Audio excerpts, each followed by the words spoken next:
Going to call the October 24th, 2019 fall meeting of Rush Lake Watershed Restoration to order. In attendance tonight are all board members except for Seth Muscovich, who's excused. He notified me in advance of the meeting. Doug Bone and Bruce Miller are not yet in attendance. Perhaps they will show. So that's 10 of us so far. As far as the audience, we have 7 audience members tonight, and we'll get started with a 7:02 start. First agenda. So I circulated the agenda a week or two ago to everybody. The full board packet I shared this Tuesday, which included the items such as the minutes, treasurer's report, and so on and so forth. So let's get started. First item on the agenda are the minutes of the July 18th, 2019 general meeting of Rush Lake Watershed Restoration. I'll move for approval. I second. There's a motion made to approve and second by Ron and Art. Any further discussion or debate on the minutes as written? Hearing none, make the motion. All in favor of approving the minutes of July 18th, 2019 in favor, please say aye. Aye. Opposed? Any abstain? The minutes are approved unanimously. Next agenda item is the treasurer's report. At the past board meeting, I provided a statement of activities as well as a balance sheet. Given that our activities are flowing in our balance sheet in 3 primary areas, being cash, pledges and receivables, and payables, I omitted the balance sheet tonight, instead providing a roll forward going from the balances as of June 30th to the balances as of September 30th, 2019. The total cash balance of $24,910.49 of combined unrestricted and restricted cash ties out without any reconciling items to our bank statement as of September 30th, 2019. The activity that's between the top and the bottom of the sheet is generally categorized into buckets such as receipt of the town pledges, receipt of general contributions and cause of the Mondays, receipt and pledges from the open house, and then it switches to cash uses, specifically categorized as state lab of hygiene spending, contracted work with the lake management planning project, open house costs, advertising and outreach, and then general expenses. The general receivables of $12,1690, both of those have been received in October, and the grant pledge receivable of $6,250 is the holdback from the DNR for the remaining 25% of the $25,000 grant, and the $1,500 2020 Lake Management Planning Grant pledge are pledges towards our 2020 planning application to strike a total receivables balance of $8,966.90. And then the rightmost column is largely just accrued invoices for State Lab of Hygiene, Stantec, Stevens Point, as well as mailing costs for our second of 3 mailings to promote the survey. That concludes my prepared remarks in the treasurer's report. Move to accept. Second. There's a motion made to accept and seconded by Art and Bob. Any further debate, question, or discussion on the minutes? Hearing none, I'll call the motion. All in favor of accepting the treasurer's report, please say aye. Aye. Aye. Any opposed? Please say nay. Any abstain? Please identify. The motion carries to approve or to accept unanimously.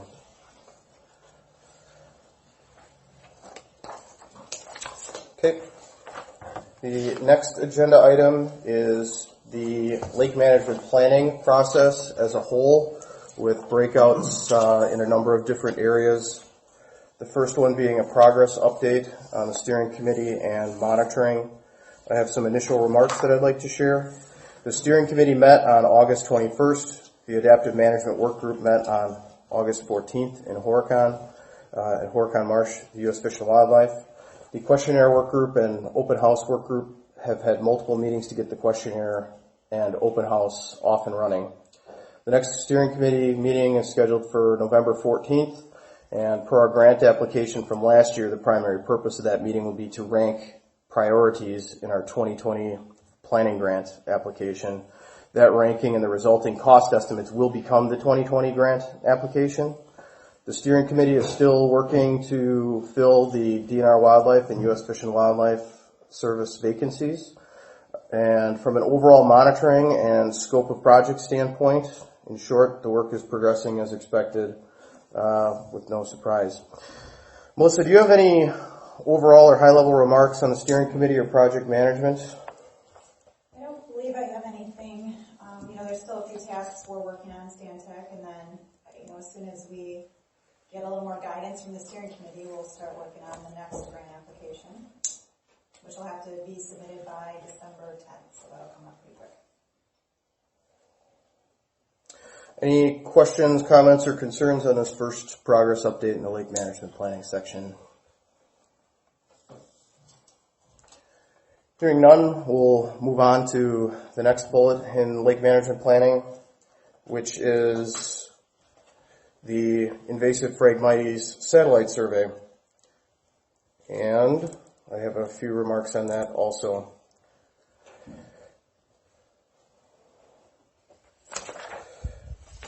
We discussed the DNR small grants program at our July meeting with a possible application for up to a $5,000 grant. We've submitted a grant application to obtain satellite imagery for multiple bands, including infrared, to be taken in fall to capture a unique image that can potentially identify invasive Phragmites from native Phragmites and other species that might be in the watershed. In previous observations of Phragmites, there are a lot of stands of Phragmites around Rush Lake and in the watershed, and quite a few of them are native, and in a few cases they are not. So the view that I credit Melissa for coming up with a very innovative idea on how we may be able to identify them with getting a maximum bang for the buck. And Melissa, we just want to turn it over to you if you'd like to update the board on the application, the award, what's been done to date, and what additional work might be necessary with the resulting imagery and how that would be addressed. So feel free to take it whatever direction you want. Sure. So this is a multi-phased approach. The DNR has, as Brett said, this small grant program up to $5,000, but typically a little less. So we Stantec works with a Canadian company that manages a satellite that takes near infrared and aerial imagery of, at request. And I forget the satellite name, but essentially we're trying to target a very narrow window of time where we can hopefully do some remote sense mapping. So once we collect the imagery, it'll move into phase 2, where we will have to find some additional grant funding to develop a computer program that will be able to differentiate between the native and the non-native species. So I'm actively keeping an eye on the Phragmites in the project area. The project area is about a 40 square mile area. It doesn't include all of the Rush Lake watershed, as I was hoping, but it definitely includes all of Rush Lake, plus extending to about Highway 44 going to Oshkosh, because we know that there are some non-native Phragmites populations along that road. All of the native Phragmites, so if you go on, is that Mountain Road that goes by Rush Lake? Yeah, so all of that Phragmites is really brown and dead. The non-native Phragmites still has most of it's green. This is our last day that we're treating Phragmites in the coastal counties, but just today, north of Eureka, I was looking at some non-native Phragmites, and it's still mostly green. So we have a small window yet, maybe another 5 days or so, where I think we could collect the imagery. I don't exactly know how, I don't know if the imagery is collected once a day or if the satellite passes over every couple days. I'm not entirely sure how that works, but they will, when the satellite passes over, collect the imagery, and then they'll only provide it to us if it's got a certain percentage of, cloud cover, so we can't have, clouds over most of Rush Lake because that defeats the purpose. If we are not able to get the imagery this year. Brock from DNR did say that we could hold on to the money for next year and try again, or we can try a different method. So this isn't our only shot, but we're hoping that we can get it this year. And then we do know, Brett and I believe that there is one non-native population at least on Rush Lake, the lake itself on the east shore. So we'll be actively keeping an eye on that. And then I guess, Brett, have you and Brock connected on grant contract stuff? No. Okay. I would encourage you to reach out to him, just knowing that he's working very part-time, just to remind him that you guys will need to do that. No problem. So it's a little bit of a wait and see. I did ask today if any news from the satellite company, and we have heard nothing yet. They confirmed that they haven't done anything yet? So as soon as they collect the imagery and they feel it's of the right quality, they'll let us know. Okay. We haven't heard anything yet. And I will continue to keep an eye on the Phragmites, and when I feel like we're kind of out of that window, then I'll tell them to abort the mission. Okay. As far as the remote sensing with the computer analysis, Melissa, is that something that you expect to be covered by another small grant, the 2020 Lake Management Planning Grant, or another grant? Did you have a feel on that? I was hoping we would secure funds either through another small grant program, through the funds that Brock Woods manages, because I know he was really interested in this process. He really wanted to see it through and see what kind of results. He even offered some of his own staff to do the remote sense mapping. That's, just how interested he is to see if this will actually work. My preference is not to include it in the lake management plan, because I think we've got other priorities. Do you spray those spots by helicopter or by hand, or? If they're small, it would just be by hand. Yeah, and we want it to be very targeted. We wouldn't want to kill the native Phragmites or anything else. Is that stand that you'll have on Rush Lake, is that something you could do from a boat, or is it? Yeah, I think if the water level is, Brett, would you agree that you could get to just about all that population with a boat? It's right by Byers, the deep spot there. Okay. The spot that Melissa and I checked out last year that we're checking out again this year, it's super dense bed of Phragmites in about 1.5 feet of water, and then it peters out in about 3 feet of water. And it's right up next to that bed of bulrush that's right on that shoreline, if you know it. Okay. I'm just wondering if we can get at it, earlier than going through the process with all the others, Mm-hmm. You certainly could. It would just require a permit from DNR, and so you could definitely treat it. I don't think it would be terribly costly, because it is pretty small. But the intent of this is to find out if there's any more on Rush Lake. And I like to repeat it because it just sounds really good. But when I was speaking with a number of U.S. Fish and Wildlife contacts in the Prairie Pothole region about getting our lake management planning process started and what they do out in the Prairie Pothole states, their comment was, your problem's invasive cattail? Well, at least it's not Phragmites. So if we can get a handle on Phragmites, that would be a real great thing to get addressed so we can stay focused on what we think our issues are today. No, that's the reason I asked. Yep. Any other questions for Melissa? Okay, hearing none, we'll move on to the next sub-bullet in the lake management planning objective. That would be past outreach, the open house, and tour. And some initial remarks on that. Overall, it was a very successful event. The sign-in sheet wasn't used by all, but consensus was there was more than 100 attendees at the event.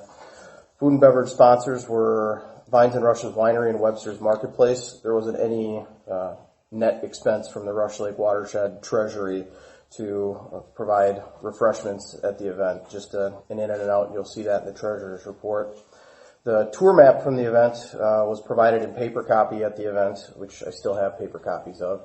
But it's also available online, and anyone who wishes to do the tour, there's nothing stopping them, and they can download it from our website, www.rushlakewi.com. At the event, we received donations and pledges of $2,050 towards the 2020 lake management planning process with letters of support, which we'd be able to submit with our grant application. So it was good to get off and running on that. An episode of It's Your Environment was filmed at the event, and an article in the Ripon Commonwealth was run after the event, which wrote about the event as a whole. The feedback that I received at the event was overall good support for our planning project. The feedback ranged from relief that someone's working on cattail to hope that we can develop a plan to address it. Some hopelessness that cattail may be so entrenched that the lake won't ever be anything other than that. And that was, long story short, as far as the feedback I received. Did anybody else have any other specific feedback on the event that they'd like to share or from the audience?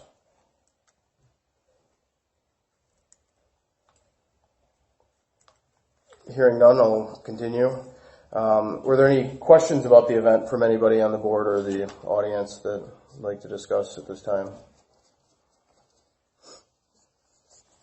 Hearing none, we'll continue on. I have another remark. The 2020 open house date, I've got a tentative date penciled in and expecting that the lake management plan will be completed and to help solve for food and beverages needs.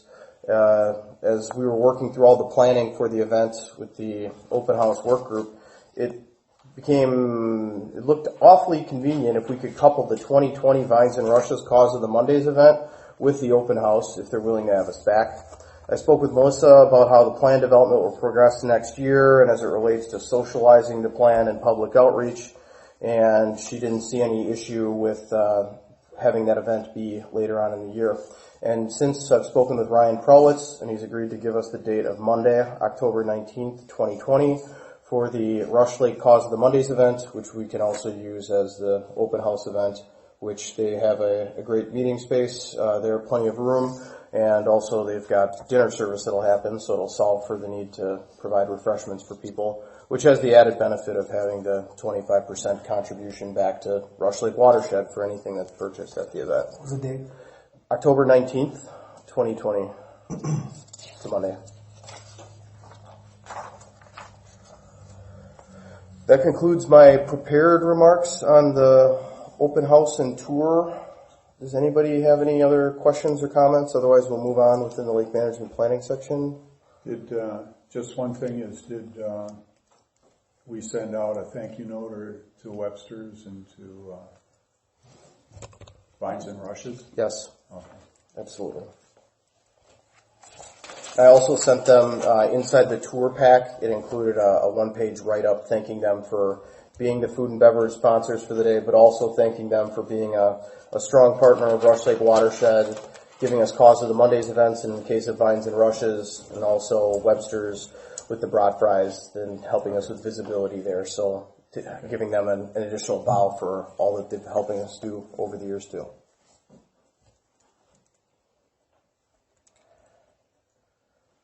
Okay. If nothing further on the open house and tour, we'll move on to the next sub-bullet under lake management planning, the ongoing outreach with the questionnaire. The questionnaire is open for responses through Thursday, November 7th, and the questionnaire is a 2-month window that it's open for completion. I think it's getting a strong benefit from the press that we've been receiving through our project, newsletters, TV, advertising, social media, and boat landing signs. So just a brief on those. Press, Berlin Journal, Ripon Commonwealth, Fond du Lac Reporter, Oshkosh Northwestern, and the Action Advertiser have all run articles about Rush Lake and the project that we're working on. For newsletters, Fox Wolf Watershed Alliance has featured an article about the Rush Lake project in their newsletter The Source, as well as the Nepieskan Fall newsletter. For TV, the It's Your Environment episode was filmed at the open house and aired on Oshkosh television, as well as it's on YouTube. Advertising, we've taken out Facebook ads and ads in the Ripon Commonwealth, the Commonwealth Express, the Berlin Journal, Green Lake Reporter, Amarillo Herald, and the full suite of Berlin Journal newspapers. Social media, our Facebook events has been shared by individual users, but also steering committee member organizations as well. And Ellen was able to help us get some metal boat landing signs put at the 3 boat landings. And just to call out, stay updated on the Rush Lake project, here's the website. And I put some corrugated signs that were left over from the tour underneath them, just identifying that the survey is open through November 7th, and they should go to the website and take it if they're at all interested. The survey is primarily being completed online. I'm checking the physical box at the Ripon Public Library, and there aren't many physical copies that are coming in, but there are some. People are accessing the survey through our website, rushlakewI.com. Since the open house, rushlakewI.com has had 156 new users, and 98 of them went there direct by typing in the website. So, it's somebody actually did that. It wasn't like a bot or something that's cruising the internet for search engines or whatever. And a query a few weeks ago of both the website visitors and total responses that have been registered so far in the survey showed that the numbers approximated each number, so hopefully that trend continues. If so, we should have more responses on the current questionnaire than the original 2002 questionnaire, which I think would say a lot because the current questionnaire is takes about 14 minutes to complete with 23 questions, and the 2002 questionnaire was 1 question. That completes my prepared remarks on the ongoing outreach with the questionnaire. Are there any questions, comments, or remarks on that before we move on? Hearing none, we'll move on to compliance and reporting.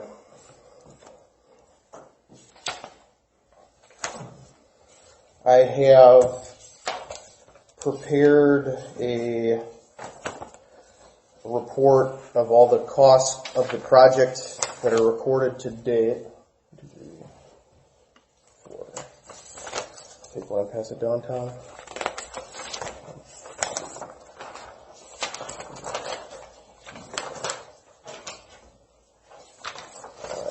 Take one and pass it down. Art.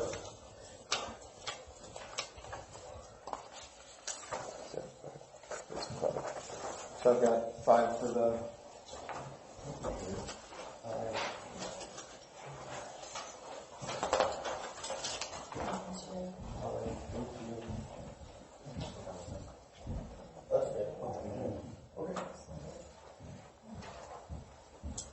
So in short,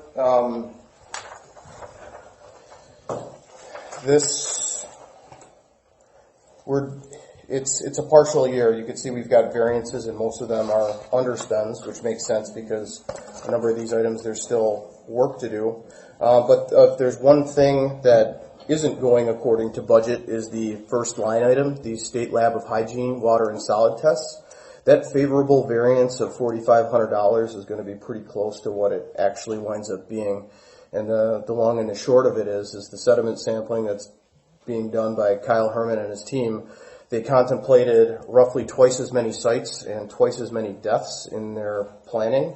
But when they put the transects on the lake and went out and actually started sampling the bottom, they found out that they only needed about the quarter of the samples that they originally did.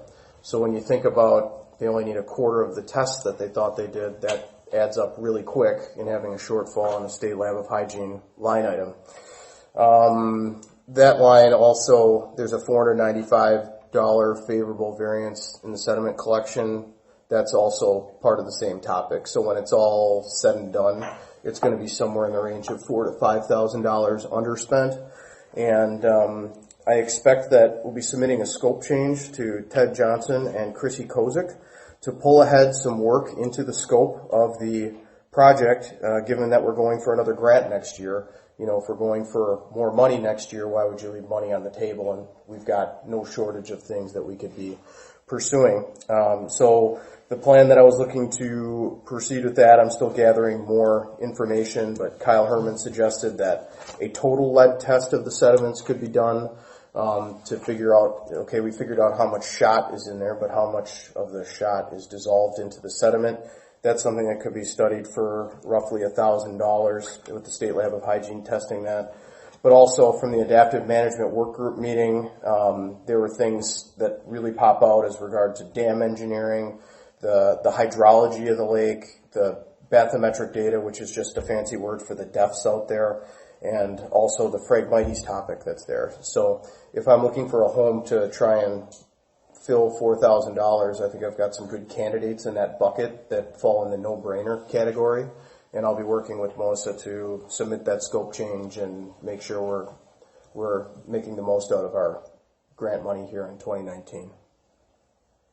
But other than that, all the other variances that are out there, they're either going to be spent or reviewed collectively. And to my knowledge, there's no overage in here that's going to pose a surprise for Rush Lake Watershed, where it'll be a hit to the treasury and, upset the apple cart. That concludes my prepared remarks on compliance. I'm pulling all the documentation together like I previously discussed, and that'll all get submitted after the year is over to the DNR and Chrissy Kozik in Milwaukee. Any other questions, comments, or other discussion items as it relates to this? Was there any bad water samples? The lake samples were good throughout the year. The lake samples are very good. The tributaries, all of them, generally all of them exceed the 75 microgram DNR threshold. The only one that doesn't exceed that number from time to time is Henderson Creek, which is slightly beneath it. But in the event of heavy rain, we've done 2 special samples this year in the beginning of August and the beginning of October. All of the tributaries are beyond the 75 microgram limit, ranging from twice that to 6 times that. So they're elevated to a large degree, and how to address those topics is something that is all part and parcel of the lake management planning process. So are they seeing that on most tributary sediments, according to the state lab? The state doesn't provide that, but what's nifty, Kevin, is we're able to leverage the work that's being done with the Fox River and the Winnebago Lakes management planning process, which is being done later this year. So think of our planning process as just, Rush Lake Watershed. Well, they're the entire Fox River, which includes Rush Lake Watershed, 8 Mile Watershed, all of that stuff. We get to leverage some of the work that they're doing throughout the watershed for our plan, which helps us get it done more efficiently and cheaply. But also in their report, we'll find out answers to questions like that. Because I would suspect that heavy rains contribute quite a bit compared to a normal year. Yeah. Any information on muskrats now, or will that be done in the winter time for the count of the houses? I don't have an update on that, Art or Nancy or Melissa. We're going to do a remote count, so we're going to set it up in GIS so that Art and Nancy can put little dots on little muskrat homes based on some existing aerial imagery that we have. And hopefully, with the budget we have, we can actually have them do multiple years, so we can have them go back in the past and try and get a comparison. So that's still to come. Winter project. Have you guys been seeing many? I haven't been out, so. Yeah. There's more this year than last year, but it's not a lot.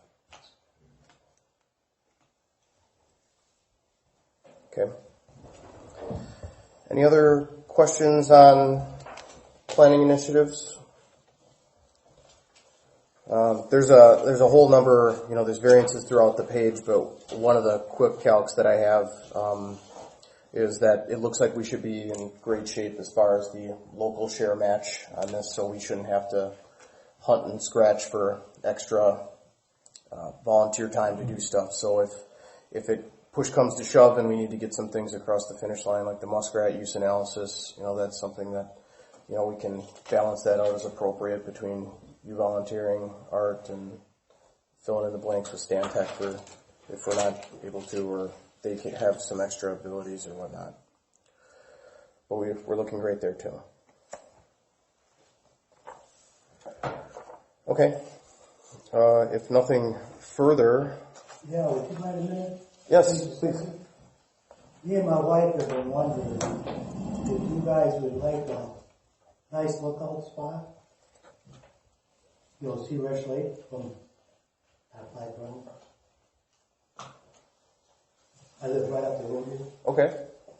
I was just wondering if you guys would be interested and think about it. For like Good taking human pictures? beings. Good human beings. Decent people. Yes? You know what I mean? No? So you have a high... How many spots around Rush Lake have a real good view? It's better than the one up the hill here. Mm-hmm. So you're offering people to come out and visit and take a look at the view on your property? Is that what you're saying? Like an easement, something like that, right away. Okay. You know what I mean? I lived in this area my whole life. My dad did. Mm-hmm. Probably know more about the old part of Rush Lake than anybody here. My stepdad used to run this, and my dad's stepdad. And he used to drag the chain up and down the creek here. So that kind of tells you all the history family on it. So. Mm-hmm. Yeah, I'd love to talk to you more after the meeting and trade information and get more thoughts on the direction you're looking to go. Because if you're talking easements, we haven't done that with our organization before, to my knowledge. That's why I'm asking.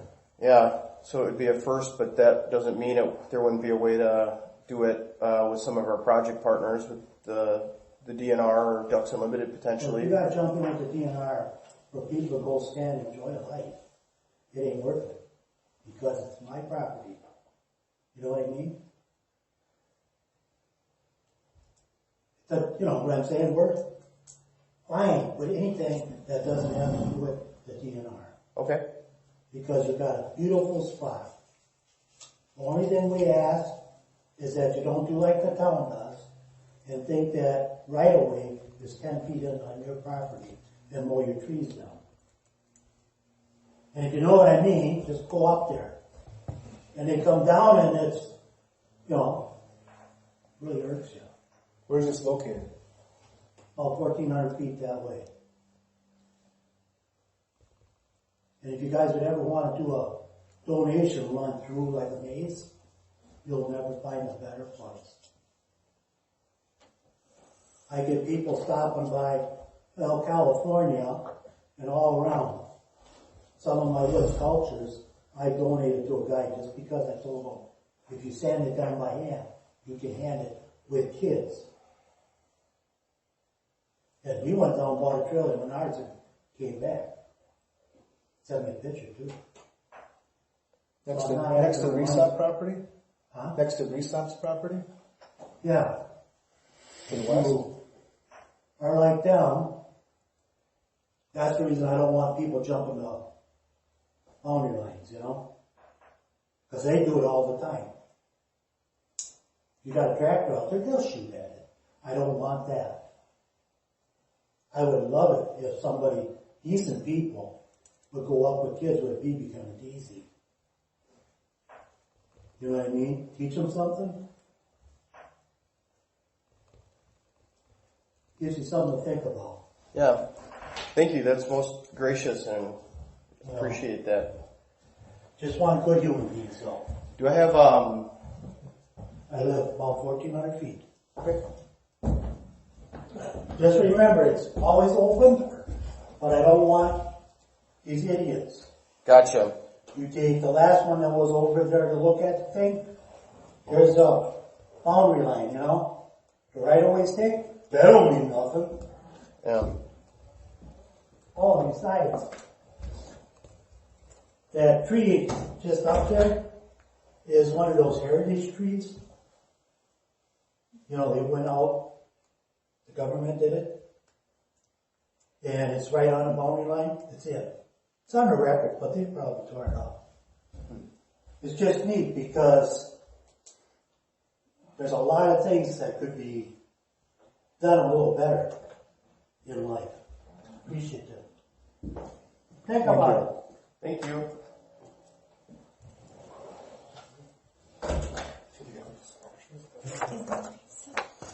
that's going in. Okay. Dewey, that's going over towards those sculptures. Did he say sculptures? That's darkest. Yeah, Right? he's this side of Restops. Yeah, all Yeah. the good stuff. Okay. This year he got into metal. But you can see the whole lake from his place? He's not even on the lake. No. Just toward the Or north. that just might have a nice high vantage point though. If you want Or that is there, spot we to don't know it? view, Is there a place yeah, that we Dewey's don't, property. is there a place there that we don't know it? Woods are there, that Okay. field that's on the lake, that's nice.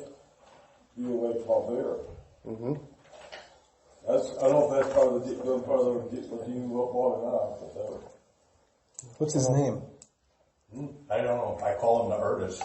Yeah. Dewey, do you know? Gordon Bootson?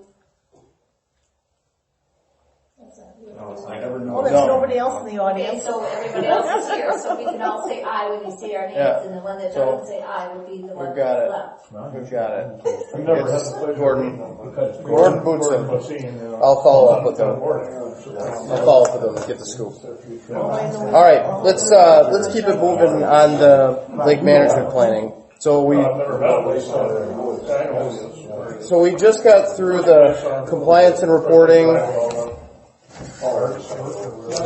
and we'll move to phase 2 initiatives and the identifying, ranking, selection process. I have some prepared remarks on that.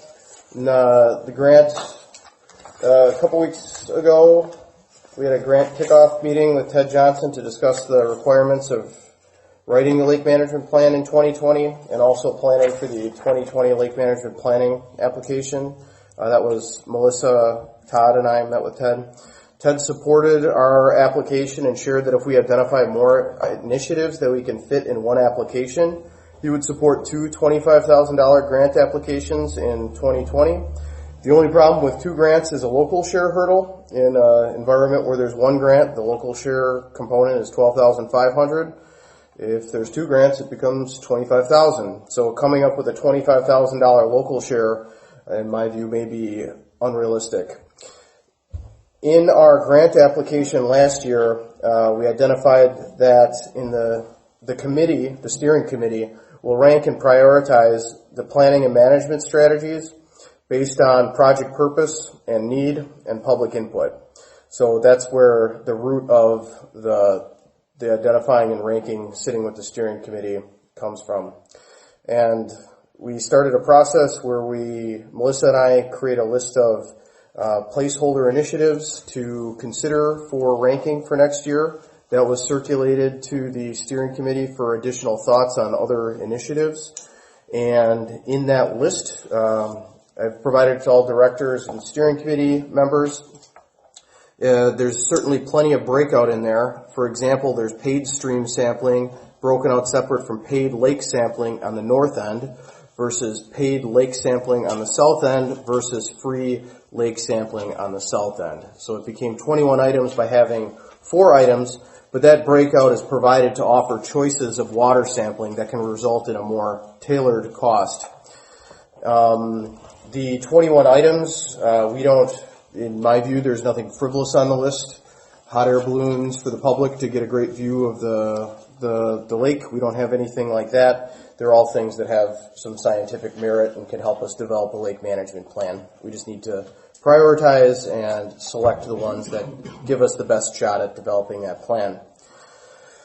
The steering committee ranking and prioritization will be done with the help of the questionnaire, which will be completed roughly a week before the steering committee meeting, and that becomes the scope of the 2020 grant applications.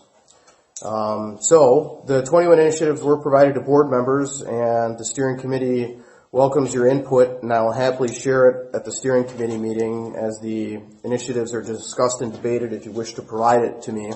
But if you don't, that's fine. The only requirement is that the steering committee rank those items.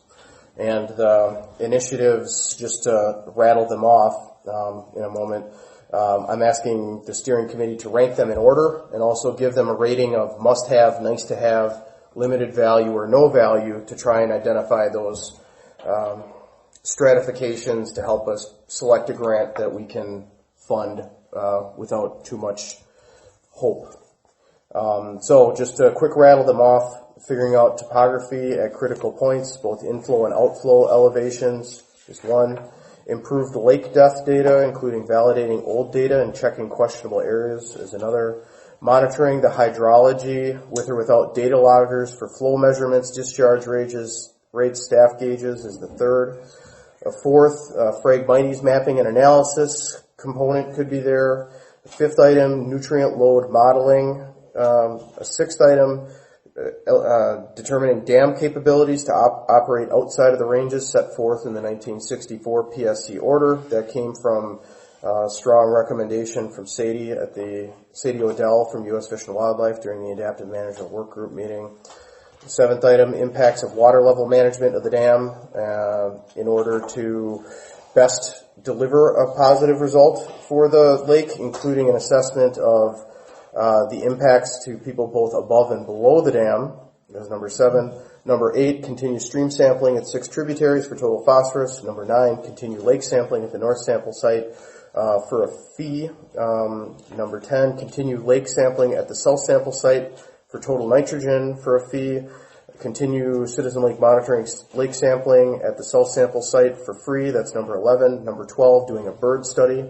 Number 13, doing a fish study. Number 14, studying dissolved oxygen in the winter, given the lake's a freeze-out lake and fish are known to congregate in certain areas. Number 15, continued lead study dependent on the results from studies this year. Number 16, another public questionnaire or survey. Number 17, an open house. Number 18, other outreach such as mailings. Number 19, other outreach such as the broad fry. Number 20, other outreach presenting at a conference. And number 21, writing the lake management plan. That concludes my prepared remarks on the Phase 2 initiatives for identifying, ranking, and selecting them. I want to open up to any questions, comments, or debate.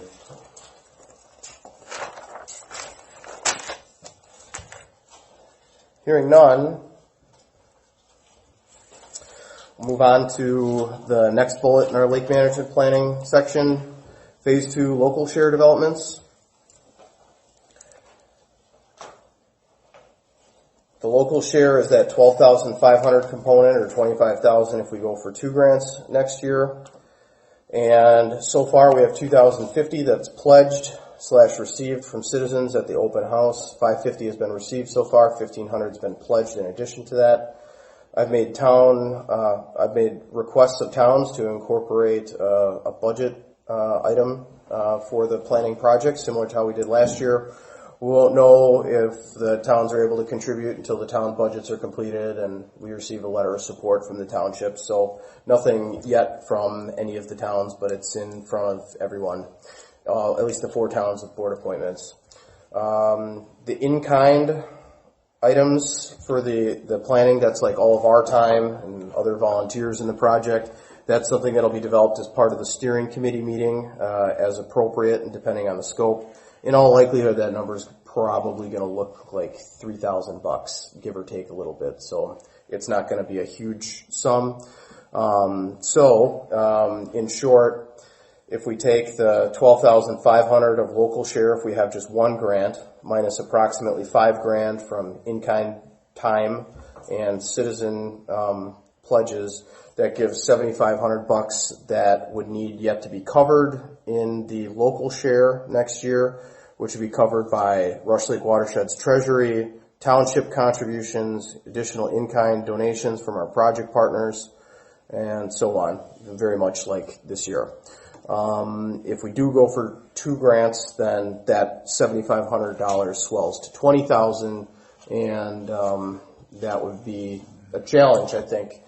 So we'll just take it as it comes and see what happens in the November meeting. But personally, I'm biased to get this to fit into 1 grant application because 2, I don't want to go into emergency fundraising mode for $10,000 to $15,000. That just sounds like something that you don't want to do right now. So that concludes what I have prepared for comments on the local share developments for Phase 2. and we'll have a better picture after the November steering committee meeting. Any questions, comments, or debate on that subject before we move on to the final item in Lake Management Planning section? I have one comment. I don't know if you guys want to talk about it now or later, but pending match is also very commonly used in these grant applications. So it doesn't have to be match that's secured. It's match that you expect to get within that time period. And I would throw out NRDA as a pretty good likelihood that we could secure some funding through them. Yep. Okay. So pending match, is that something that someone, almost like a pledge, they say they're going to donate it? Well, NRDA wouldn't say they're going to, they probably wouldn't go on record and say, we're going to give you that money, but it's money that you expect, or you hope and anticipate that you'll get. So it's put in the pending category. But it's very commonly used. You would ask NRDA for money, and they would either give it to you or not. And Brett and I spoke with NRDA, because if you remember, we did submit a grant application. Oh gosh, how long ago was that? That was to do some initial cattail management. They didn't like our approach, but we did have a follow-up conversation with NRDA, proposed a new approach. They encouraged us to apply again in the spring, and then it would be available sometime in summer. And that would potentially support burning, is what the intent of that was. Okay. That was NRDA, though, was that initial one is because they thought we should just wipe the cattail clean completely, or was? Yeah, I think we had proposed sort of a hybrid management / experimental design, and they wanted us to focus more on management, and I think they wanted us to work more closely with DNR and make sure that we're all on the same page on the pathway forward. So I think it was a little premature, perhaps. Okay. You say DNR, but they also said U.S. Fish and Wildlife. Yes, so yeah. that's the beauty of the Adaptive Management Work Group and having great meetings with people like Sadie at UN Fish and Wildlife and work on and picking their brain. And guess what? They're managing U-Line right across the street. So to be on the same page as them, it's a real feather in our cap for going back. So, okay, good question. Anything else on the local share and phase 2? Have you tried the counties? Counties? They're on the steering committee, so making an ask of them will be part of the November steering committee meeting. For example, there's on the list of 21, some of those things are, for example, there's improved bathymetric data, and Sadie was telling us what they do at Horicon for it, and they mount some special sensor on the back of their Marshmaster, and they go cruising around in the cattail bed to look for cool bottom, they called it. So if we were to do that next year, do we do that thanks to U.S. Fish and Wildlife cruising around on Rush Lake with their machine that they may have up here to burn on U-Line anyways, and that happens for free? Or does that not happen and we look to our friends at Stantec who have a truck sawer who conceivably could mount that device on the back of it and go cruising around for a fee? So that's where, when we pick the priorities, Kevin, at the meeting, that'll be, okay, knowing that we're all on the same team here, what are some creative ways that we can work these into our budgets with existing resources that are out there?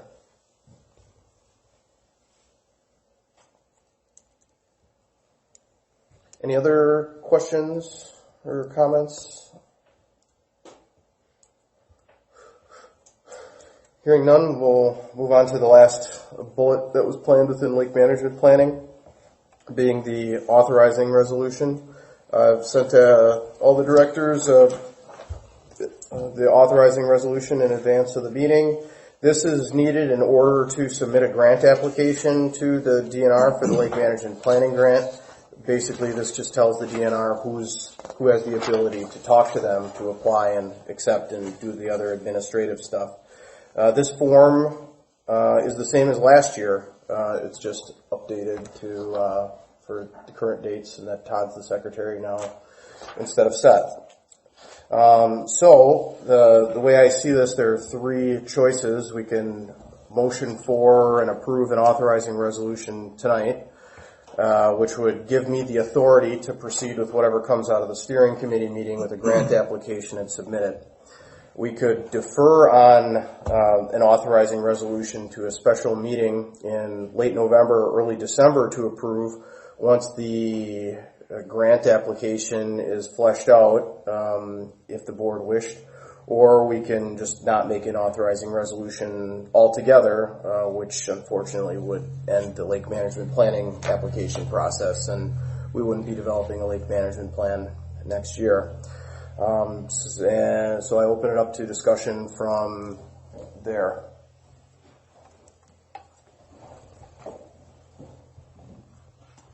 I move that we adopt this resolution tonight. I'll second. A motion is made and seconded to adopt the authorizing resolution tonight, made by Art and seconded by Ron. Any further discussion, debate on the topic? Hearing none, I'll call the motion. Motion is to accept the authorizing resolution as written tonight. All in favor, please say aye. Aye. Any opposed? Please say nay. Any abstain? Please identify yourself. Motion made and unanimously approved to approve the authorizing resolution. Todd, if you'd please sign and date that, and then I will include that with our grant application to the DNR. Thank you very much.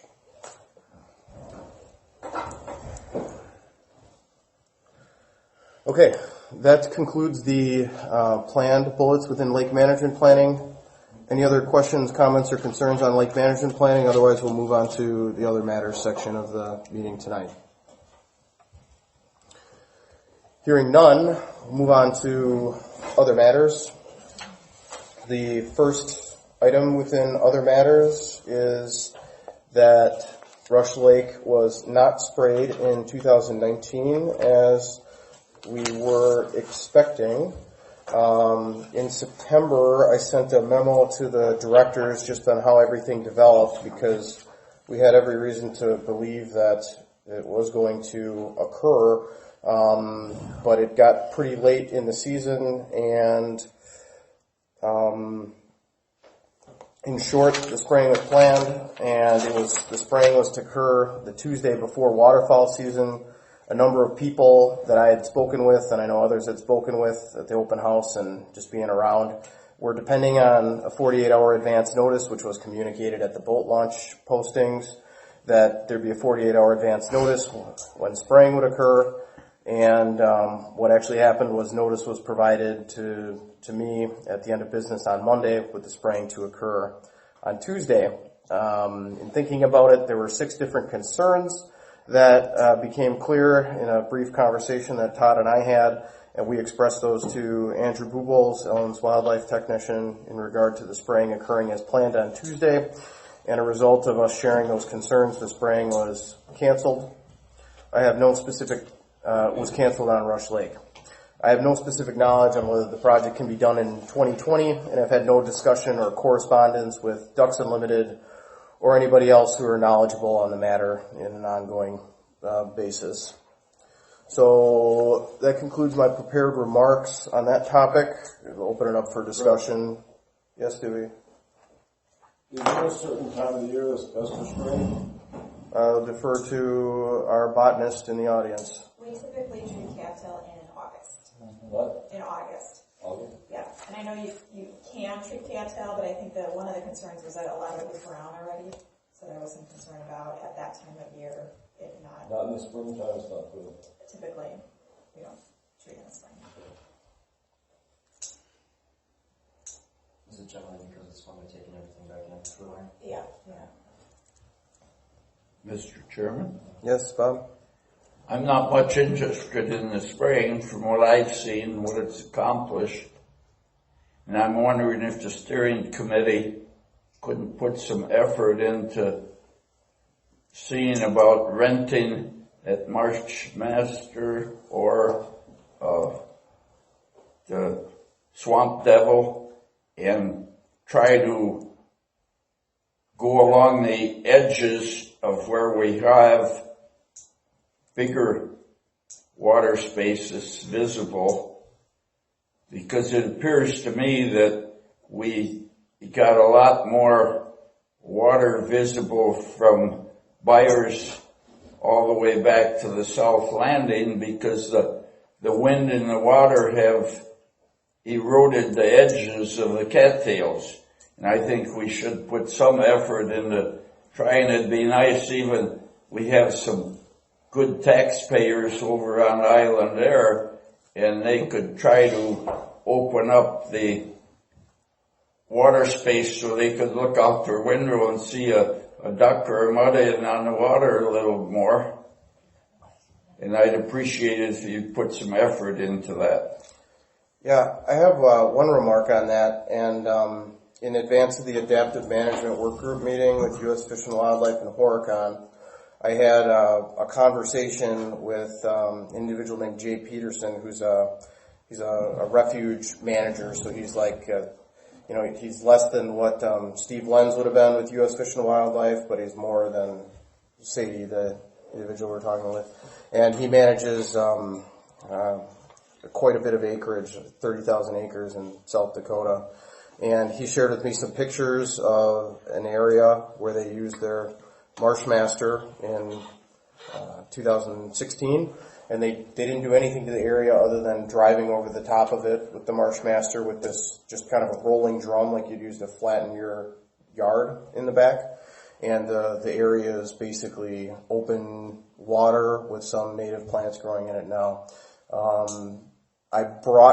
When I spoke with him, he was very impressed with how well it did, but the level of water they had in the area that they used it's more than what we have in most places here. Nonetheless, I brought it up as a topic of discussion with the Adaptive Management Work Group meeting because Jay, who is U.S. Fish and Wildlife, offered to loan his roller device that goes on the back of the Marshmaster to U.S. Fish and Wildlife and Horicon so that they could use it here on their Marshmaster.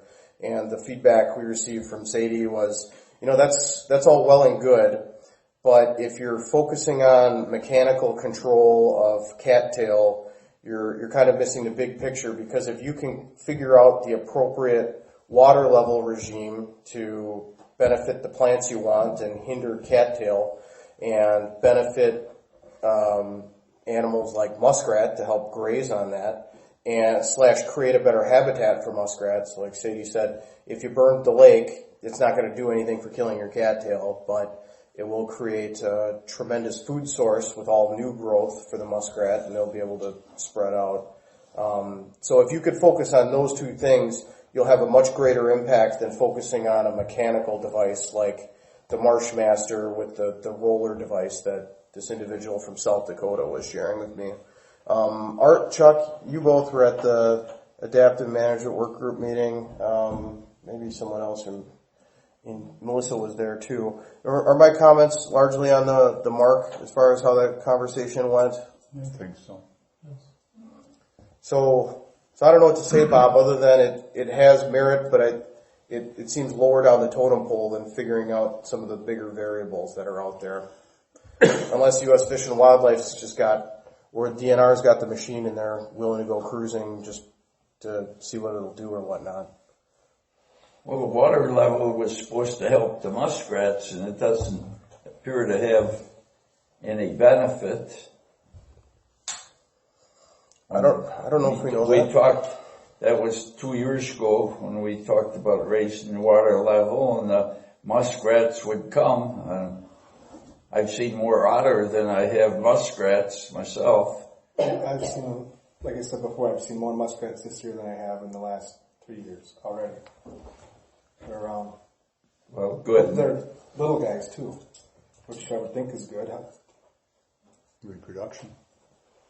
Other than the fact of, using this Marshmaster to make areas more accessible to burning, like say, and can run it down so that places where fire could be a big problem, and then leave the standing cattails for possible burning and leave a buffer using it for a situation like that may be a benefit. I know that's how U.S. Fish and Wildlife, when they burned last fall, they had 2 marsh masters up to help them out on U-lines, so they're absolutely using it as part of their burning approach. Did you say, Bob, that you don't think spraying is working? Not that I could see much. You see it work the first spring when it's there, and then it just grows right back. Where's that? Out. In front of you guys, right? Yeah. I just drove down your place last week. I checked all you guys out, and you were up there at the time. And it's like, yeah, your view is no different basically than what I've got right in front of mine. I mean, I've got cattail, then I've got a big open space to a point, and then the rest of it is just all cattail again. And then you guys have the same thing. You can see shore, to kind of see where everybody else is, but it's just a whole... When was it sprayed? Yeah. Excuse me. When was your area sprayed that you're talking about? 16? Well, Yeah. Because everything else is open that was sprayed in 16. And I'm not questioning, I'm no, doubting you. You didn't see any difference in front of us. Yes, I am. You could see it early in the spring. Well, I think it's further out. It isn't right in front of them. No, but it's visible out there halfway across. Because all the other areas are open and opening every each year. As decompose, it dies. A big difference in Green Bay, right? In Green Space.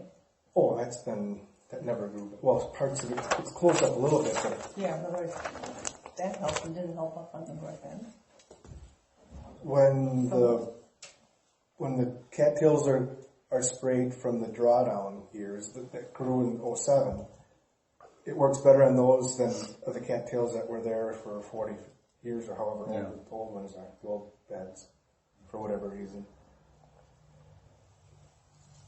Well, whatever we can do to get rid of some of them. The thing is, too, is when we were down in Horicon, the expression a rank cattail bed was used, and basically what that is it's the old stuff, and what the manager said then is that after a while, which is what we've experienced here, those beds mature, and then the rats don't have the desire to get in there. It's the material isn't as tasty, I guess. The nutrients aren't as right, good or whatever. And right. Stuff. Is Like that what the fresh does new burning stuff. help that then? And right, what that does is that knocks back some of that old stuff, and then you get some fresher, tender stuff out. Which is, if you remember when we first did our drawdown, there was an explosion out there as far as muskrats are concerned, and we had we did have a lot of rats out there. Right.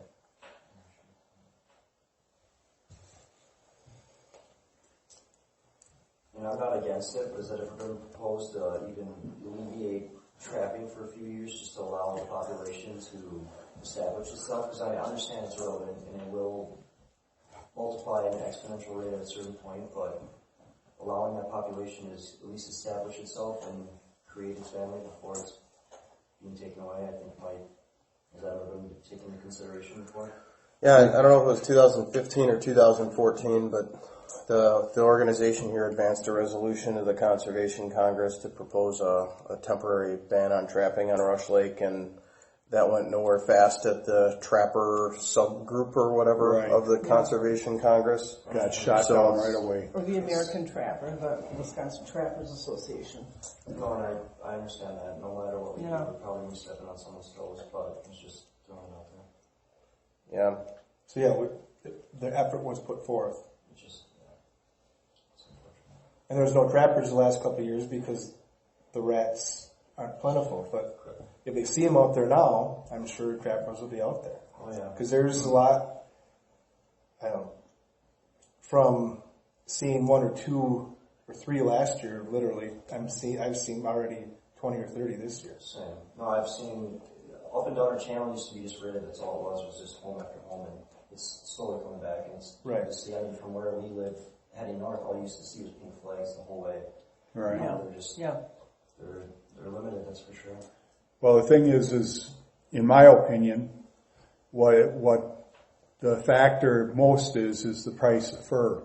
Sure. And right now, the price of fur is maybe about $3 or $4 for muskrats. I kind of peek in the fur fish game at Webster's when I go in there. When we had all those rats, that also happened to coincide with very high fur prices of maybe around $10 a pop. So that was the impetus to that huge effort. Sure. Thank you for sharing that. That's where too, Bob suggested last year that we add to the lake management plan this muskrat house assessment, because when we were talking about the temporary ban on muskrat trapping, it came to light that if there's not a certain amount of water through the winter, the rats are going to freeze out in that area. So part of the trial water level regime is to help support those populations through the winter months, and hopefully the study we'll do on that will give us some indication one way or another on whether what has been happening in the last few years has helped them or not had an impact or negatively impacted them, which who knows until we do it. Okay, so we're still on the Rush Lake wasn't sprayed here in this year. Any other questions or comments on that? Hearing none, we'll move on to the next bullet within other matters, being the water level management update and the planned end of the trial water level regime. Ron, would you please update everyone on water levels at the dam and the dam's operation? Okay. At our July meeting, I would have reported that the water level was at 1.5 on the gauge. And following that, on August 4th, when I visited the dam, it was down to 1.2. I then raised 2 of the gates to stop the flow and left 1 gate at full top draw. On August 9th, 5 days later, we had 2+ inches of rain, and in addition to the closing the gates 5 days previous, the water level was at 1.5. With a dry weather forecast, I left everything the same.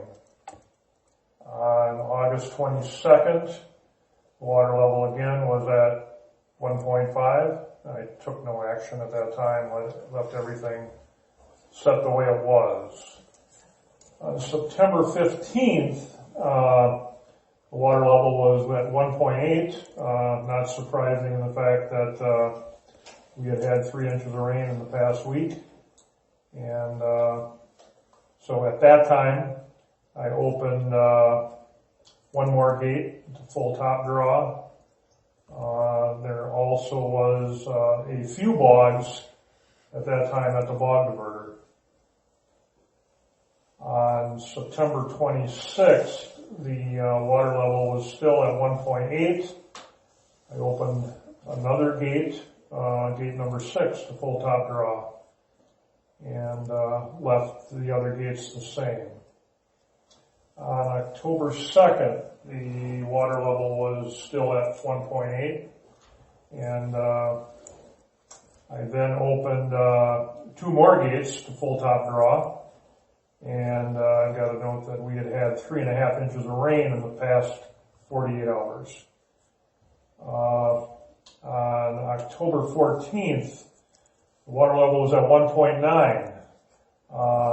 Gates 2, 3, and 4 were plugged with bogs, and I was able to clear the bog in front of gate number 2.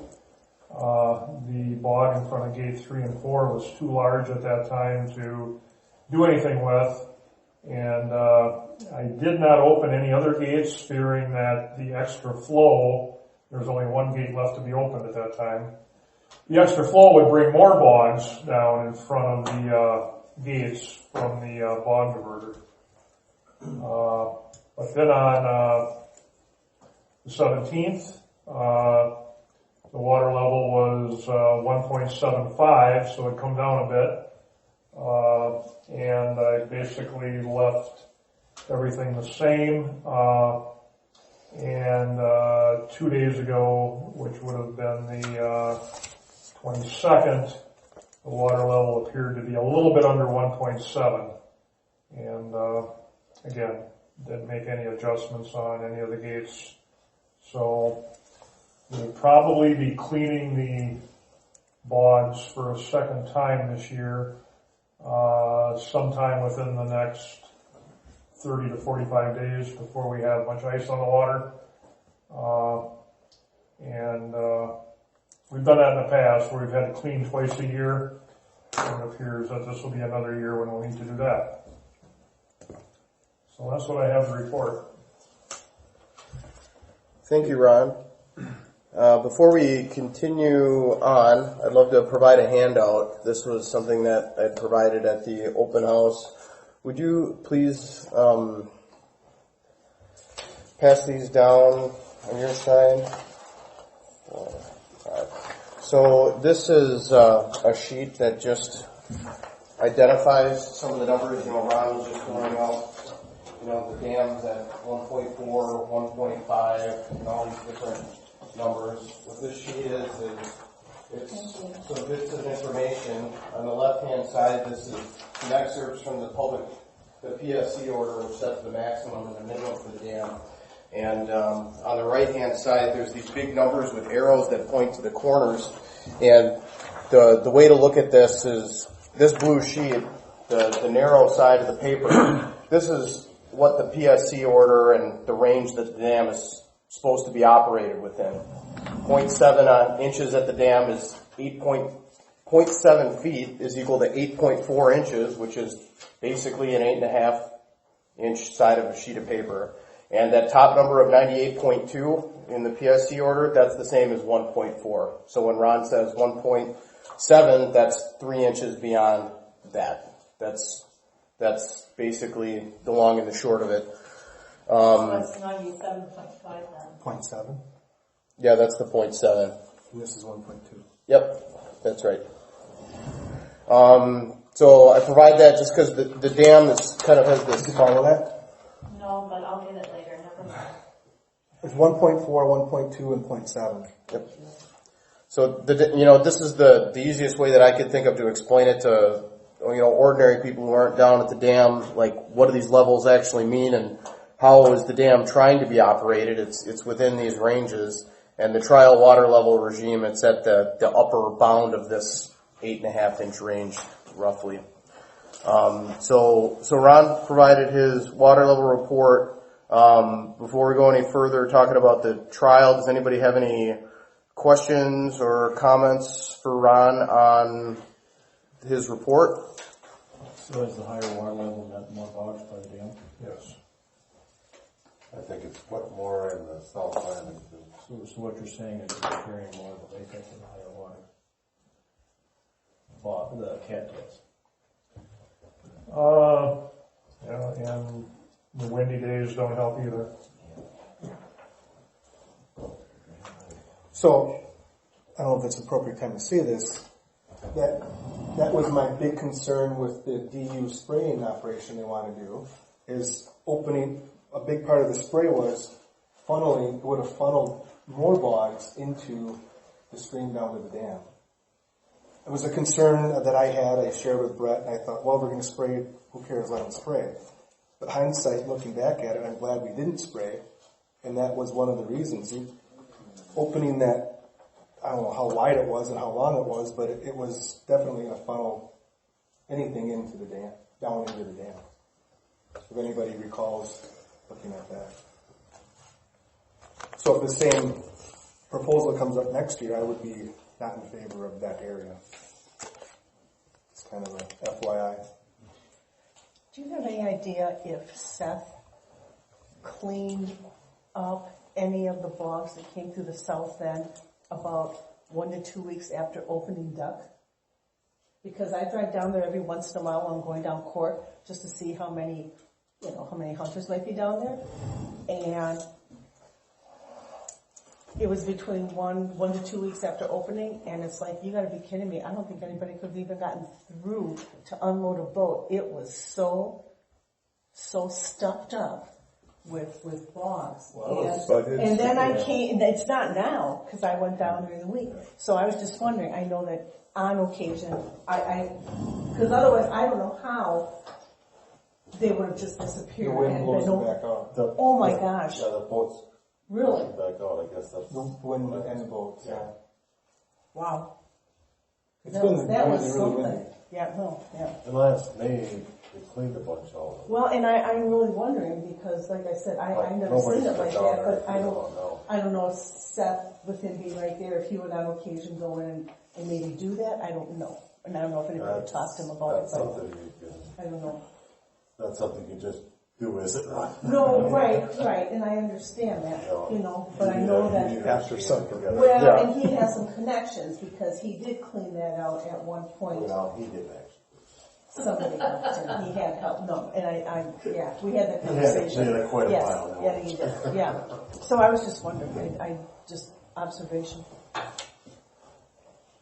But as far as the spraying goes, supposedly up in the what would be the northeast corner where they first sprayed, didn't Doug say there was actually getting to be a few water holes in there? Yeah, I think so. That's what I heard. Not from to the knock spray, it it's not down in from a big old hurry. You don't think It's not from the spray? spraying up there, it's from the higher water. I believe. Because what do you call the old cattail bog? Rank. That's all rank cattail bog. Most of it is. Yeah. And when the water's up, you're going to see more potholes on that north end. You would, but it makes sense to me if you kill the cattails, if you can kill them, they're going to break down. If they break down, half of the mess up there is cattail roots and bulbs and all that, isn't it? I mean, Well, the it's lake key to isn't get very water deep to over the begin with. cattail after it's sprayed so it decomposes. Yeah, that's Right. But that's what I mean. I'm Why sorry, what? it decomposes? Key to get water over the cattail after it's sprayed so it does decompose and doesn't grow back. You're basically drowned in it. Yeah. Would there even be the need to spray if you're going to just raise the water level anyways to kill them out? But we're having big troubles raising this water level. I mean, you guys maybe down at the there's certain people that want water and don't want water. I just want a few bulrushes and there's too damn many cattails. As soon as you raise the water and the wind starts blowing, them bogs are everywhere. And if you look, you live down by Brett, right? So you go to 44 a lot. Yeah. Look at that pothole there before you hit the railroad tracks. Off to the right when you're going back to 44. Look at the bulrush that started in there in the last 2 or 3 years. There's a couple of cattails, but the rest is all bulrush. But that usually, this year I don't think it did. Well, kind of. It usually dries up for just a short time. In the fall it's got water in it, in the winter it's got water in it, and in the spring it's got water in it until June or July.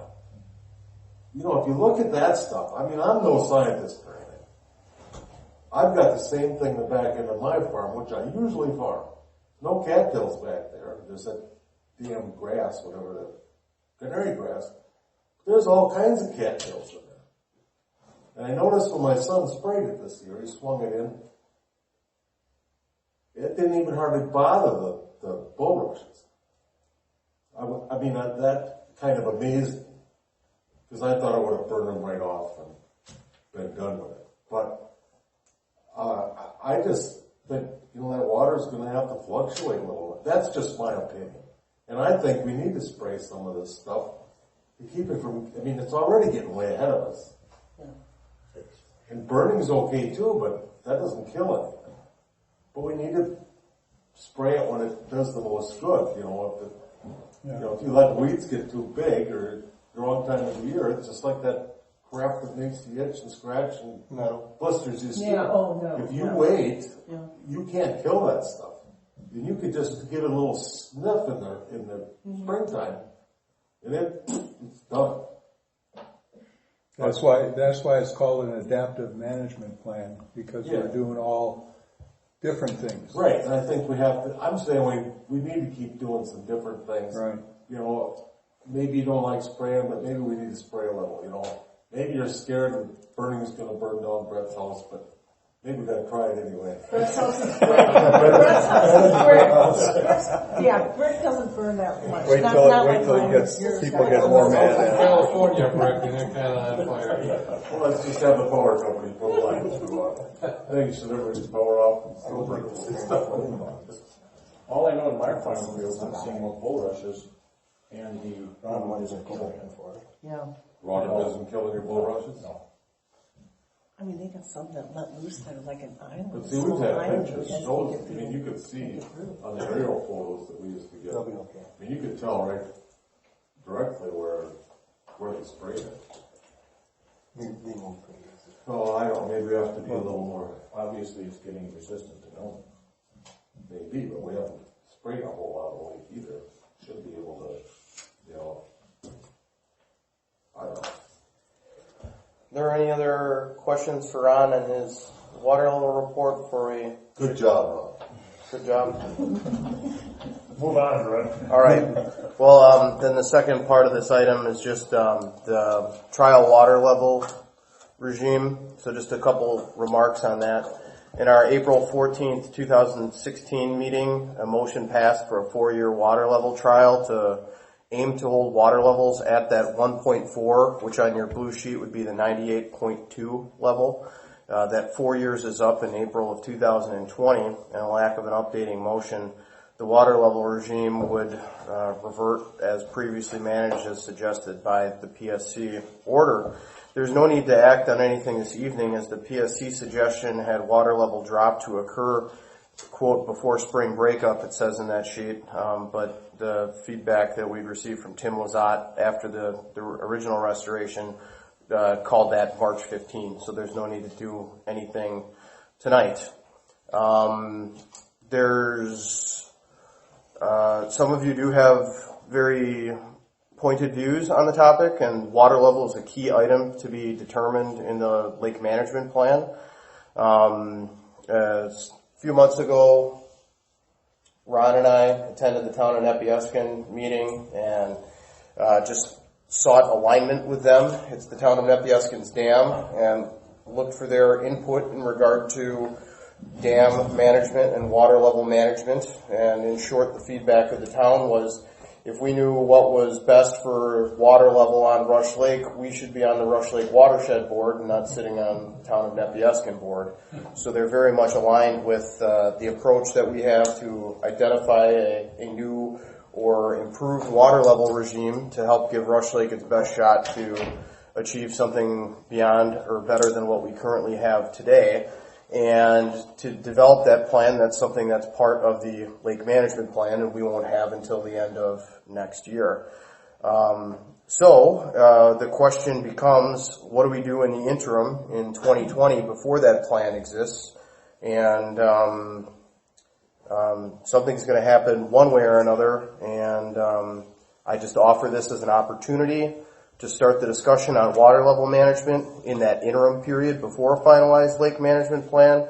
And I'd expect that this would be an agenda item in January and April, and it's probably one that would be advised by things such as the muskrat inventory that's being done to determine what impact it's had on that, because the result may be encouraging for some sort of approach. Similarly, the steering committee may have input on what they would like to see the water level be managed to next year as the lake management plan is being finalized, to give them the best shot at getting the best science out of next year's planning efforts. So those are two things that would facilitate a better discussion in January So if there was any remarks on the topic tonight, we could have them. Otherwise, I'll certainly put it as an agenda item for January to go further.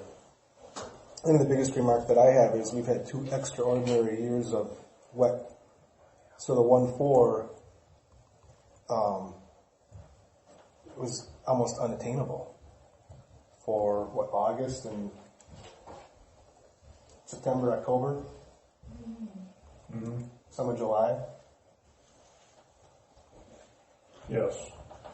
You were at 1.5 in July. Right.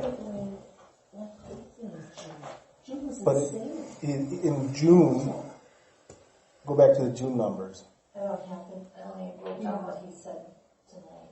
If I start on April 7th and just read down, 1-6, 1-4, 1-5, 1-5, 1-4, 1-6, 1-6, 1-4, 1-3, 1-3, 1-6, 1-4, 1-4, 1-5, 1-2, and then we're into the numbers that Right. So we did pretty good up until fall here when all of the excess precipitation just kind of overwhelmed things.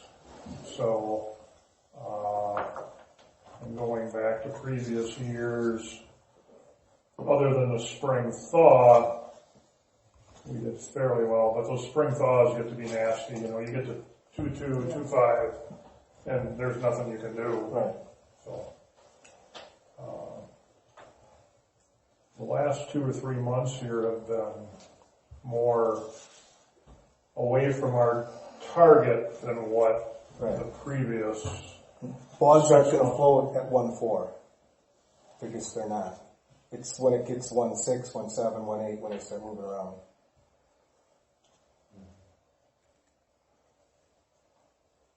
Just for the record. And typically, it's a Mother Nature that makes it so you can't maintain the 1-4. It's nothing that's been done on purpose. Always. Yeah.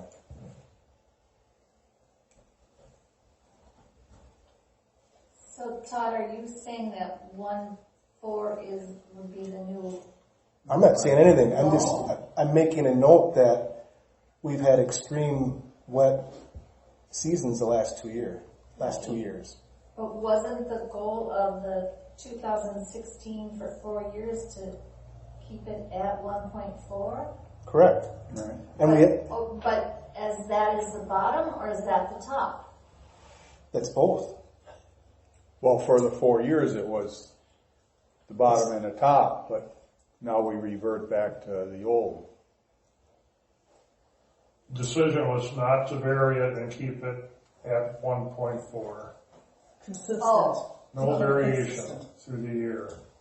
Well, Ron, you didn't do very good at that. So, and that's my whole point. The bogs start floating when it gets above 1.6. That's when it becomes a problem.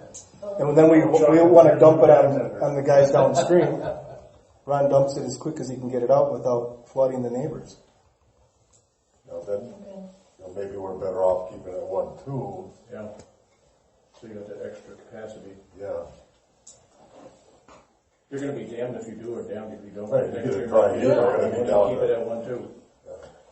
But I don't know if that's necessarily. There is no art in management of water. No, there's the one thing that we do know is you can't add water when it's drought. Right. So. But nobody's got water when you got a drought. No, but if you start at 1.4 and you have a drought, then we're down to 0.7 or whatever. Right. You start at 0.7 in June and you have a drought and you're done. Yeah. It's empty.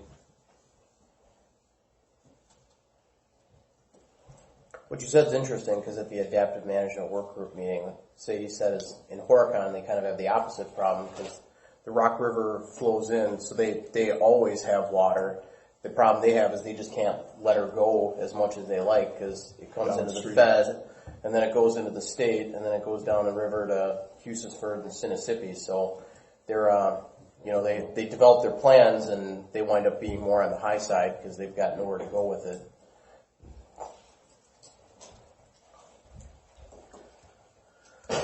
Okay, so on the water level topic, I'll put it as an agenda item for January. We'll look for updating information in regard to muskrat populations, what they may have done over the trial water level regime period. Also seek feedback from the steering committee on what their opinion is as far as this interim period in 2020 before we have a recommended new water level regime to go along with the lake management plan, and discuss it further in January. And if nothing else, Ron, you said before, you're not going to manage the dam a whole lot differently in April because the ice and the snow's all melting, so you're basically opening everything up and letting it all go, whether we want to keep it high or low, because it's going to be the same no matter what, basically, right? So we've got a January meeting and an April meeting that we can discuss the topic more. Okay. If nothing further on the water level management and planned end of the trial, the next bullet and other matters is Waukau Dam, Waukau Creek updates. I put Doug as the one on that.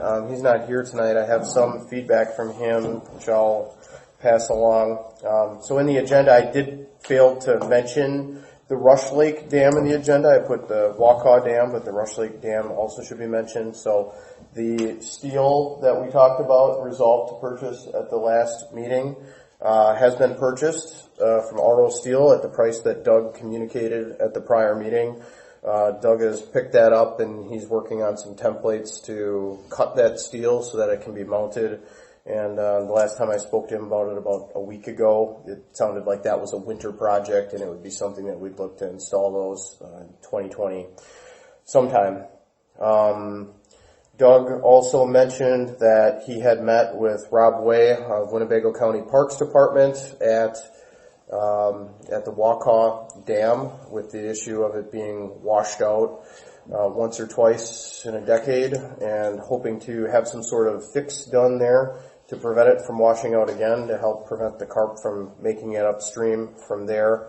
What Doug had shared was that Rob was interested in making a meaningful enhancement to their dam so that it doesn't wash out again, and he was looking for a rough idea on cost estimates on that so he could get the ball rolling on his end. So what Doug had told me was he was just getting some ballpark numbers from potential contractors on widening the spillway there, and was feeding that information to Rob Way, and it would proceed as county sees fit, because it's a county, Winnebago County property there at the dam, I believe. So I don't have anything else to report on Waukau Dam or Rush Lake Dam. I know Waukau Creek had some tree blockages in there that have been removed. I don't know if Chuck or Mark, you guys want to talk about that at all? We found 3 blockages in the Waukau Creek, and I talked to the landowner, and a couple of the neighbors got together, and we had one of the bad ones removed. There are some other little ones in there that probably should be taken care of, but we did have the real bad one. I'd say it was holding back at least 2 feet of water in the Waukau Creek. That's a lot of water. There's even a TV in it. Jeez. They dumped the television in there. It's caught in the tree. Why do these? I just No tires. No tires. Cost to get rid of them. there wasn't a severe No. kitchen remodel. I don't understand that. Oh God. No shortage. Cost money to get rid of them, that's why. Okay, so that takes care of the 2 dams and the Waukau Creek. Any further discussion or other items on those topics? Hearing none, move on to the next sub-bullet, the 2020 Rush Lake Watershed Budget. And this is a short and sweet budget update. Our cash position is highly dependent on buy-in from other local parties in the planning initiative. So if you go back to the treasurer's report and you take the unrestricted cash and the unrestricted receivables, that's a total of $9,574. That's what we should be going into next year in the treasury, and then you subtract off $64 for business registrations, roughly $900 for business insurance. If we continue that, that's the general liability and director and officer policies, and you add in roughly $500 from the RLWRI, that leaves $9,110 in the treasury next year that we could use to fund other initiatives, which would be the planning initiative to help pay for that local share component, the $12,500 that I mentioned earlier. That also, or the $25,000 local share if there is 2 grants, but we fall far short of that. We'd be broke if we tried to do that on our own.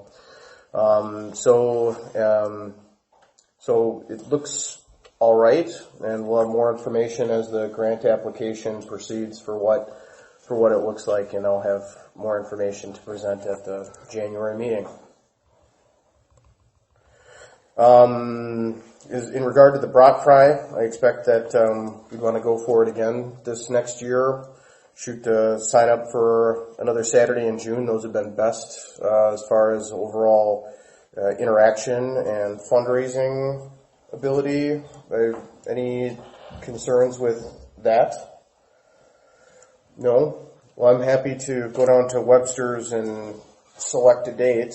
I know, Art, you and I talked about some dates that you'd be out of pocket next June, so I'd look to try and have you there because you're a tremendous resource on the RLWRIs.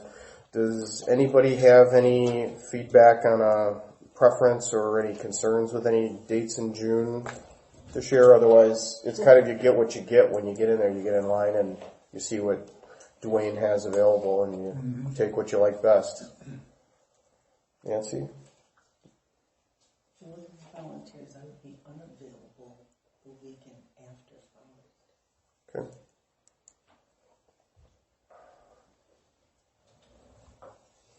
Thank you. It's the last week of the month. Yeah. Because I do the Kids DU Fest. Okay. So I'll plan to go down to Webster's and sign up for a date, and we'll go from there.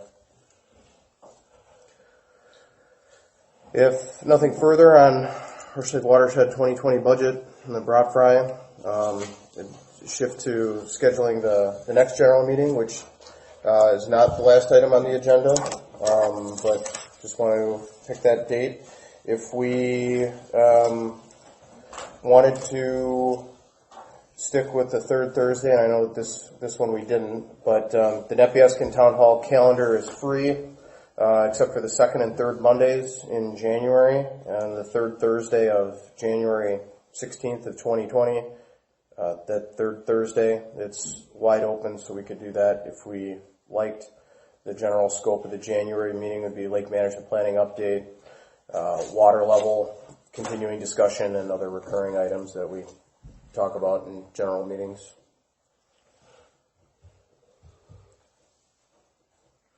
Any concern with that date, the 16th? That's the third Thursday? Yep. We plan on that? Yes. Okay. Hearing no concerns, we'll plan on January 16th, 2020 at 7 p.m. And we'll go from there.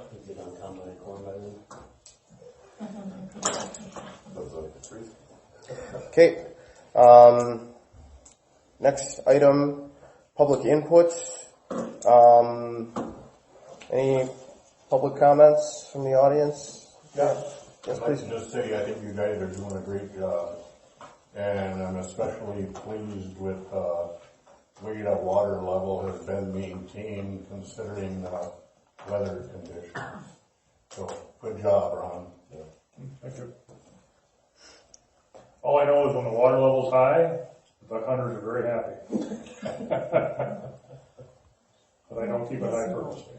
Not everybody. Not everybody. Oh, really? They're happy because I'm sorry. No, I'm happy. Oh. Don't they get me can wrong. get into the boats. Yeah. Okay, that part's nice. But then the complaining gets to be, well, depending on what ducks you're hunting, they can't get to the food source because the water's too high. Yeah, that's all I'm saying. So it's like, yeah, you know. But as far as being able to get around with the holes in it, yeah, that's definitely. Doesn't matter what the water level is. Yeah, When it was you know. drawn down, we can still get off from our shore.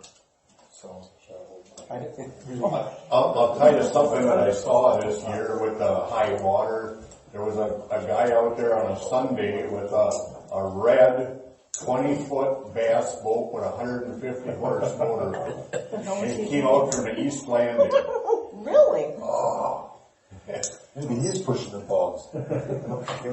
He had the trim way up and he was just idling along. But Why? Why? I think he lost. That's all I ask is why. He lost a bet. It has to be. Oh, the cattails and the whole duck hunting with that, you put camouflage over it, but it didn't work, you know, without camouflage. What's the only reason you would do that? Somebody said, Thank you. I'll bet you something.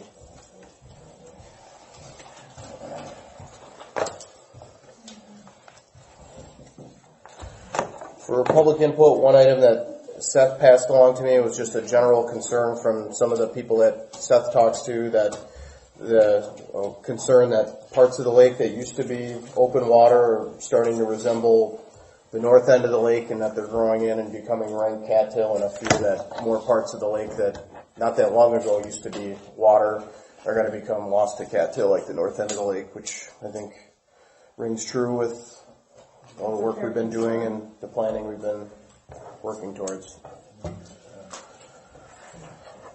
Any other, it's kind of another topic, but any general feedback on the hunting season? I personally have only been out twice, so I don't have a lot to report, but water's up and it seems pretty easy to get around, and I saw some birds and hear shooting in the morning, and it seems like a normal season to me. Looking out my window, I've got wood ducks that hang around most mornings, and oddly enough, we were talking about muskrats before. I've never seen muskrats chasing ducks before, but I've had muskrats chasing wood ducks around, which... Really? Yeah. Going for the nest for the eggs. Like a week ago, there shouldn't be any eggs out there now. There shouldn't be now. No, so the Drake was like swimming and there's a muskrat behind him and he swam in a big circle and the muskrat was absolutely chasing it, which blew me away, but it... Did you video it? No. Muskrat? Don't you have TikTok? No. That was a joke. I don't know if it is. Well, you should learn because your kids will be doing it next year. I suppose. Uh-huh. So that's all I have to report. It seems like a normal season, and that was one of the concerns that Todd and I had with the spraying that happened on the Tuesday is, the potential risk that people would perceive it as ducks being hazed off the lake, midweek, right before opener, that might reflect negatively on Rush Lake Watershed or our project partners, and whether it was real or perceived, you hate to have people perceive it. Well, I just hope that we have a little bit smoother coordination with DU when it comes to some of these issues, as far as, placement of where we spray or something like that, take that into account versus just somebody drawing some lines on a topo and saying this is where we should go. And nobody knows where they got their knowledge from and why to do it, where to do it. Right. I think that's the reason we're all here, isn't it? Right. For resource. Mm-hmm. At least to give a recommendation. Right. Ultimately, the DNR approves whatever's going to get done either way. So is Brian the one that decides where the spraying on the lake takes place? He did for that. Oh, no, not Brian. Yeah. Okay, because that's DU. Linzinski deals with that. So as far as, if I'm understanding you correctly, granted the communication may be, whatever needs to be done, but as far as the spraying where they just go by what? No, they presented a map. DU presented a map to Okay. us. Okay. Was what they wanted to have done. Yeah, all right. And we don't know where they got, other than in front of their newest purchase, which made sense, why they wanted it. Right. Right? Yeah. Other than that, nobody knows why they chose anything else besides maybe they're smarter than everybody here. So maybe that, well, maybe that conversation needs to be had. We're on the steering committee with us, so we've got plenty of time to Yeah. talk about things. So, any other public input on hunting season or anything else? Move to adjourn. Well, I got one other item, if I may. Winter carp monitoring. Seth lives down there. I'm happy to peek in on it to see if they're in there. Last winter, they never really came into the channel. Ellen, you got us the permit early, and we never really needed it. Ellen, what would you? We'll just get you the permit early, and if you use it, you use it. If you don't, you don't. Okay. It's just easier. That sounds great. So we'll keep an eye on I don't it. remember how we did it, but we'll do it again. There are a few carp out there. As long as nobody, as long as we can get rid of them the way we get rid of them. Yeah. Best not to ask a lot of questions. Just keep doing what we're doing. Sure. So we'll keep our eyes peeled on it, and if they make their way in the channel, we'll do our best to get them out, and we'll see. Do you think if in preparation for that, though, is try to make certain that the chat, because obviously you got floating bogs in there now, is to somehow try to finesse them out of there. So if we're going to do a net, or if I think Doug had a new process he had talked about, but we never really had to do it since then. But just make certain that that channel's open enough to get something in there. You say most recently it was open? I'm sorry? Did you say most recently you were down there it was open? Yes. The channel that they go into as well? No, there's some bogs in there. Yeah. There's actually some bogs. There were a lot of them in there. There's still some in there, but now the bogs have floated up and kind of stuck right at the end of the boat landing. So the channel's got some water in it this year. Last year, I don't know how you'd have got the fish out of there if they'd come in. Yeah. There wasn't enough depth of water to do anything.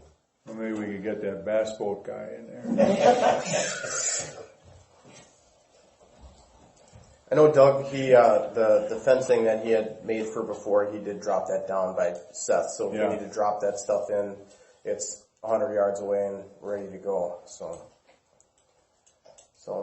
okay. Well, I'll work with you on that, Ellen, leading up to the time that happens. And also in that time too, I've got the dissolved oxygen sensor that I use for lake sampling in the summer. So whether it's a study item in the 2020 plan or not, I may go down there and just take some readings for fun to see what the levels read at when I'm down there, and maybe it'll, everyone's got between Christmas and New Year's when it gets really cold sometimes, I'd love to get a dissolved oxygen reading that corresponds to something, and it's something that can be monitored and watched for, and maybe you can see it coming a day or two in advance if we get some data on it. So I'm going to just tinker around with that and see what happens. Okay. So that's all that I had on the carp thing. So Art? No, I move to adjourn. I need a second.